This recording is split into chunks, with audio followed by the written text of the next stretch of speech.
హర్యానాలో మహిళా కాంగ్రెస్ నేత హిమానీ మర్డర్ కేసు ఊహించని మలుపు తిరిగింది. పార్టీలో ఆమె ఎదుగుదలను చూసి కాంగ్రెస్ నేతలే హత్య చేయించారని కుటుంబ సభ్యులు ఆరోపించారు. ఈ మర్డర్పై ఉన్నత స్థాయి దర్యాప్తునికి కాంగ్రెస్ డిమాండ్ చేసింది. హర్యానాలో సంచలనం సృష్టించిన మహిళా కాంగ్రెస్ నేత హిమానీ నర్వాల్ హత్య కేసులో ట్విస్టుల మీద ట్విస్టులు వెలుగులోకి వస్తున్నాయి. అయితే హిమానీ హత్య వెనుక కాంగ్రెస్ నేతల ప్రమేయం ఉండవచ్చని ఆమె కుటుంబ సభ్యులు ఆరోపిస్తున్నారు. పార్టీలో ఆమె ఎదుగుదలను చూసి చాలా మంది ఓర్వడం లేదని హిమానీ తల్లి సవిత ఆరోపించారు. భారత్ జోడో యాత్రలో హిమానీ 10 రోజుల పాటు పాల్గొన్నారని తెలిపారు.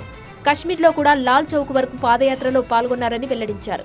హిమానీ హత్యపై మాజీ సీఎం భూపేందర్ సింగ్ హుడా, ఎంపీ దీపేందర్ సింగ్ తమతో ఫోన్లో ఇప్పటి వరకు మాట్లాడలేదని ఆరోపించారు సవిత.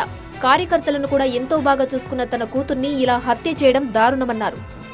हमारे पे किसी पे शक नहीं है। हम ये है जो कांग्रेस पार्टी से जुड़े हुए मतलब कोई हो सकता है, ठीक है, कोई भी, क्योंकि मतलब बहुत की नज़रों में खटक रही थी उसकी, मतलब वो अब ये जो 2 इलेक्शन हुए इनसे पहले मतलब इतना नहीं था, उसके बाद और ज़्यादा खटक गई है। कुछ तो राहुल की यात्रा में ही खटक गई थी वो, और अब तो वो और भी ज़्यादा खटक गई। ये मतलब छोटी, हमारे से छोटी एज होके ये इतने आगे तक कैसे पहुँचे, ये आशा हुड्डा को भी पता है, बत्रा साहब को भी पता है, हुड्डा साहब को भी पता है, ये उनको सबको पता है। रात के 2-2 बजे तक इलेक्शनों में मतलब औरों को भी साथ ले लेके घर से पैसे फूक के गाड़ियों में रहती थी। उनको ये नहीं पता आज वो बेटी नहीं रही, एक बार उसके घर पहुंचे, रात के 2 बजे घर जाया करती, मैं 2 बजे तक जाग कर उसका इंतजार करती थी।